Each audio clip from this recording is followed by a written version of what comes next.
Alhamdulillah, alhamdulillahilladzi ja'ala al-fata quwwatan sadida.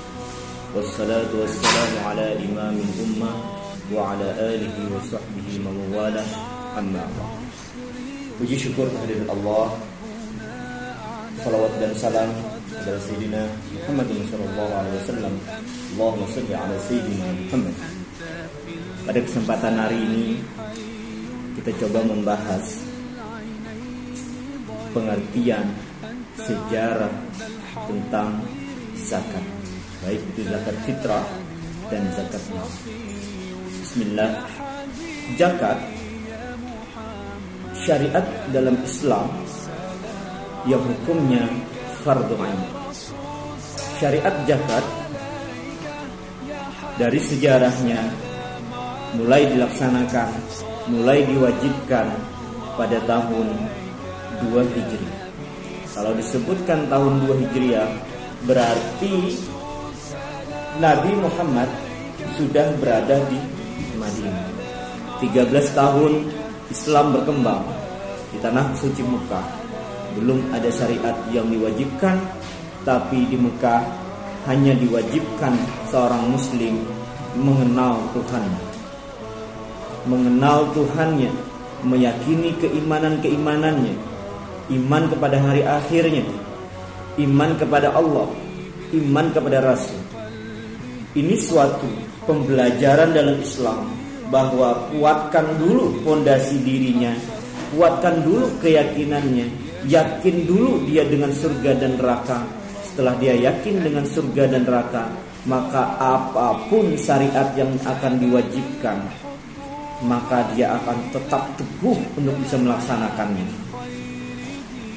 Kuatnya keyakinan orang Islam ketika sudah di Madinah 13 tahun dipokok, dibina, sehingga ketika disyariatkan apapun ketika di Madinah, maka mereka ringan hatinya untuk bisa melaksanakan hal-hal tersebut.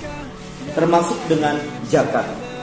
Pada tahun 2 Hijriah, di 2 tahun Nabi sudah di Madinah, zakat mulai diwajibkan.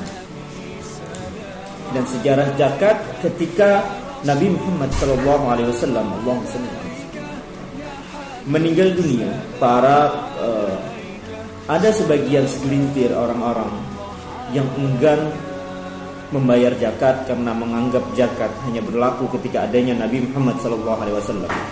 Sehingga para penolak zakat ini diperangi oleh Sayyidina Abu Bakar As-Siddiq. Nah, kita kembali kepada zakat. Zakat termasuk rukun Islam. Zakat yang wajib bagi seluruh manusia. Kalau dia bertemu dengan bulan Ramadan, dia diwajibkan membayar zakat fitrah. Dan yang kedua adalah zakat mal.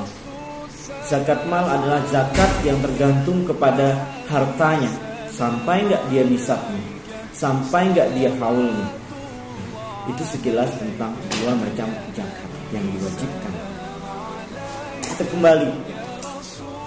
Zakat dalam Al-Quran banyak ayat yang menjelaskan tentang wajibnya zakat. Biasanya ayat-ayat Al-Quran yang berkaitan dengan zakat itu selalu berbarengan dengan ayat perintah melaksanakan salat. Misalkan dalam surah Al-Baqarah ayat 43, wa aqimus salata wa atuz zakata warka'u ma'ar raki'in.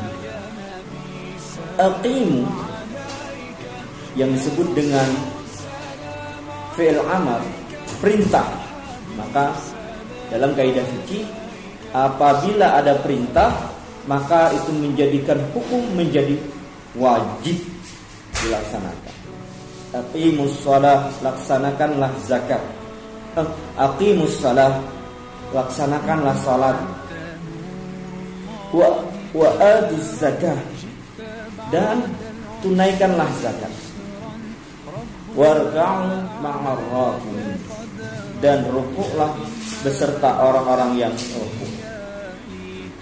Zakat wa atuz zakah, kalimat wa atuz zakah ini perintah untuk menunaikan zakat, maka dari penggalan ayat ini hukum zakat itu menjadi wajib. Di ayat yang lain masih di surah Al-Baqarah ayat 277. Bismillahirrahmanirrahim. Innal ladzina amanu wa 'amilus solihati wa aqamus salata wa atuz zakata lahum ajruhum inda rabbihim wala khaufun 'alaihim wala hum yahzanun. Innal ladzina amanu, kalau disebutkan dalam ayat Al-Quran innal ladzina amanu, berarti ayat ini diturunkan di kota Madinah. Kalau ayat itu diturunkannya di kota Mekah, maka ayatnya berbunyi ya ayyuhan nas. Ini perbedaan antara sisi diturunkannya ayat Al-Quran. Karena di Madinah sudah ada orang-orang sudah dalam keadaan Islam. Innal ladzina amanu, hai orang-orang beriman, wa amilus shalihat, kita disuruh untuk mengerjakan kebaikan, wa aqamus shalah, dirikan, tunaikan, melaksanakan salat, wa atauz zakat, dan menunaikan zakat. Menunaikan zakat tadi seperti ayat yang sebelumnya Bapak jelaskan bahwa zakat ini diwajibkan ketika Nabi sudah berada di Madinah. Kita kembali kita coba pahami dari segi pemahaman apa itu zakat. Zakat itu secara bahasa artinya tumbuh, berkembang, kesuburan, bertambah, atau dapat pula diartikan membersihkan atau mensucikan. Seperti nanti zakat fitrah disebut dengan mensucikan jiwa. Secara istilah, zakat adalah suatu hukum yang wajib diberikan dari sekumpulan harta benda tertentu menurut sifat dan ukuran tertentu kepada golongan yang berhak menerima. Nah, jadi zakat ini berkaitan dengan harta yang diserahkan kepada orang lain dengan ketentuan dan syarat yang berlaku. Jadi zakat ini gak sembarang orang yang boleh menerima zakat itu. Ada orang-orang yang menerimanya. Itu zakat secara umum. Ini pengertian zakat secara umum, baik itu zakat fitrah ataupun zakat mal. Bahwa pemberian harta kepada orang lain dengan ukuran dan ketentuan yang sudah ditentukan. Adapun syarat-syarat zakat, pertama orang yang melaksanakan atau menunaikan atau yang diwajibkan menunaikan zakat itu adalah orang yang muslim. Kenapa? Karena dalam perintah tadi surah Al-Baqarah, innal ladzina amanu, kalau orang Islam dia muslim, maupun Islamnya misalkan Islam KTP atau Islam dia belum kenal dengan ajaran Islam, tapi dia sudah mengucapkan asyhadu an la ilaha illallah wa asyhadu anna muhammadar rasulullah. Orang yang mu'alaf, orang yang baru masuk Islam, yang dia baru kenal dengan agama Islam, ngaji pun gak bisa misalkan, sholat pun dia belum bisa, tapi zakat fitrah dia wajib. Dan kalau dia orang yang berharta, maka dia pun wajib menunaikan, mengeluarkan zakat mal. Yang kedua, orangnya itu berakal.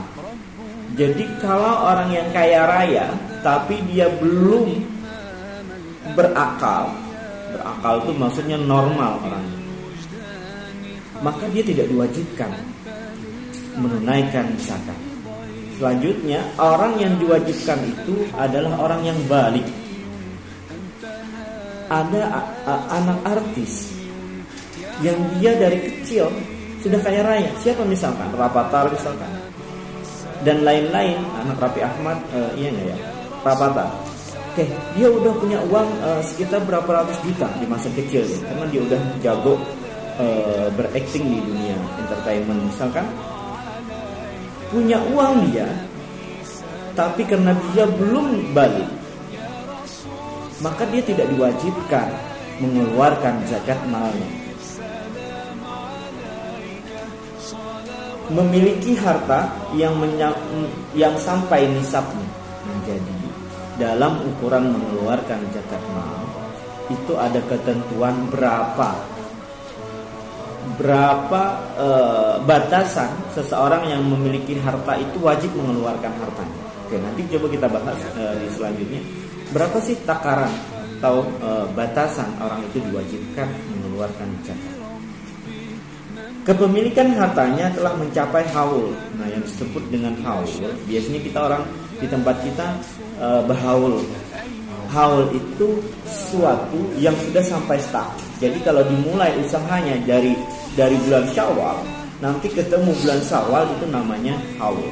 Ketika dia sampai ukurannya 1 tahun dan nisabnya sampai, maka dia diwajibkan menunaikan zakatnya, dan itu namanya zakat mal. Kalau ada kalimat haul dan nisab, berarti itu zakat mal. Oke. Tujuan zakat, kalau dalam Al-Quran namanya Izazul Quran fis Syariah. Di antaranya Izazul Quran fis Syariah adalah zakat. Tujuan dari zakat adalah mengurangi dan mengangkat fakir miskin, kesulitan hidup, dan mengurangi penderitaan mereka. Nah, seandainya orang-orang kaya itu semuanya mengeluarkan zakatnya, siapa misalkan yang di Amerika yang punya Facebook, yang punya lain-lain, yang kaya raya, ketika dia mengeluarkan hartanya, maka banyak orang-orang miskin yang bahagia karena hartanya. Membantu memecahkan permasalahan yang dihadapi oleh Gharib, Ibnu Sabil, dan para mustahik zakat lainnya. Jadi orang yang dalam perjalanan mendapatkan bagian daripada harta zakat, maka dia senang bisa berjalan. Para penuntut ilmu di tanah perantau mendapatkan uang dari zakat seseorang, senang mereka. Nah, hikmah daripada zakat mensyukuri nikmat Allah, melindungi masyarakat dari bahaya kemiskinan, mengatasi kefakiran, dan memberikan zakat ini juga mewujudkan rasa solidaritas dan kestabilan dalam kehidupan sosial. Tetangga misalkan yang galak banget, tetangga kita nih yang suka marah, tapi kalau kita kasihkan uang zakat untuk mereka, mereka merasa marah, ternyata dia baik dan baik. Berarti zakat ini juga menjaga solidaritas, menjaga keutuhan, kestabilan kehidupan sosial dalam bermasyarakat. Zakat juga memberikan belas kasihan terhadap sesama muslim.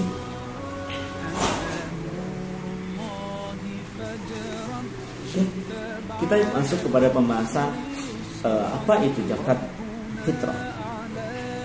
Fitrah secara bahasa itu artinya suci, fitri. Zakat fitrah biasanya di tempat kita orang mengeluarkan zakat fitrah itu di akhir-akhir Ramadan, sebelum dilaksanakan sholat Idul Fitri. Sebenarnya zakat fitrah itu boleh dikeluarkan dari awal 1 Ramadan, tapi emang yang lebih afdal itu adalah di akhir-akhir bulan Ramadan, sebelum dilaksanakannya sholat Idul Fitri. Zakat fitrah adalah sejumlah harta berupa bahan makanan pokok yang wajib dikeluarkan orang muslim menjelang hari raya Idul Fitri dengan tujuan membersihkan jiwa dengan syarat tertentu dan rukun tertentu. Zakat fitrah itu yang dikeluarkan adalah bahan makanan pokok. Kalau di tempat kita misalkan beras, nggak boleh jagung. Kita mengeluarkan makanan pokok dengan ketentuan dan syarat yang berlaku yang sudah ditentukan oleh Rasulullah SAW. Rukun zakat fitrah Pertama, dia berniat untuk mengeluarkan zakat fitrahnya. Yang kedua, ada pemberi zakat fitrah. Jadi yang pemberi kita yang mengeluarkan zakat. Ada yang menerima zakat, jadi berhadap-hadapan dengan penerima zakat. Ada barang atau makanan pokok yang dizakatkan. Jadi kalau orang itu memang miskin, dia nggak punya apa-apa, maka dia terlepas daripada kewajiban mengeluarkan zakat fitrah. Dia sebatang kara, dia nggak punya makanan, dia nggak punya apa-apa. Syarat wajib zakat fitrah: pertama, dia orang yang muslim, Islam. Tadi yang Bapak katakan, walaupun dia hanya Islam KTP-nya saja, maka dia tetap wajib melaksanakan zakat fitrah. Dia masih hidup pada waktu terbenamnya matahari pada malam hari raya Idul Fitri. Jadi dia masih berkesempatan ketemu dengan bulan Ramadan, mempunyai kelebihan makanan baik untuk dirinya maupun keluarganya. Kalau dia memang tidak memiliki makanan untuk dirinya sendiri, maka dia tidak diwajibkan untuk mengeluarkan zakat fitrah. Misalkan di rumah dia, karena dia saking miskinnya, buat makan diri sendiri aja dia tak punya, maka yang demikian itu dia memiliki keringanan dalam masalah hal zakat ini. Dan yang selanjutnya yang wajib itu adalah merupakan bahan pokok makanan penduduk setempat. Kalau di Tabalong, kita makanannya adalah makanan pokok kita. Orang miskin, orang kaya dia, orang miskin dia tetap dia makan nasi, walaupun lauknya apa-apa, ikan asin misalkan. Nah, waktu mengeluarkan zakat fitrah itu waktunya yang diperbolehkan sejak awal Ramadan hingga akhir Ramadan. Waktu yang diutamakan itu terbenamnya matahari pada akhir bulan Ramadan. Jadi setelah masuk terakhir puasa Ramadan, kemudian berarti malamnya kita takbiran Allahu Akbar, Allahu Akbar, Allahu Akbar. Nah, itulah waktu yang lebih afdal untuk bisa mengeluarkan zakat fitrah. Ada lagi waktu yang lebih baik, yaitu dilaksanakan setelah sholat subuh sebelum pergi melaksanakan sholat Idul Fitri. Jadi setelah sholat subuh kita cepat-cepat pergi ke masjid atau ke amil zakat atau ke tetangga kita yang miskin, kita bawakan beras, kita serahkan beras itu, kita niatkan ini untuk zakat fitrah, maka itu yang lebih afdal. Biasanya di tempat kita salat Idul Fitri itu dilaksanakan sekitar jam 7 atau jam 8. Berarti setelah salat subuh masih ada kesempatan sekitar 2 jam atau 1 jam setengah untuk melaksanakan, mengeluarkan, menunaikan zakat fitrah. Waktu yang tidak diperbolehkan yaitu membayar zakat fitrah setelah Idul Fitri karena hanya dianggap sebagai sedekah biasa.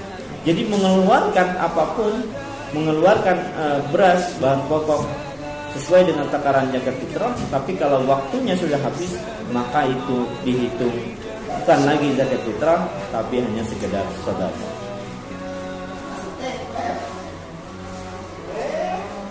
Tujuan zakat fitrah yaitu membersihkan diri dengan cara berzakat, memberi makan kepada fakir miskin. Takarannya 3,1 liter. Jadi liter ini liter yang biasanya kita buat bahan bakar bensin. 1 liter itu. Nah, kalau pakai takaran itu berarti beras itu 3,1 liter. Kalau dia pakai kilo, ditimbang berasnya 2,5 kilogram.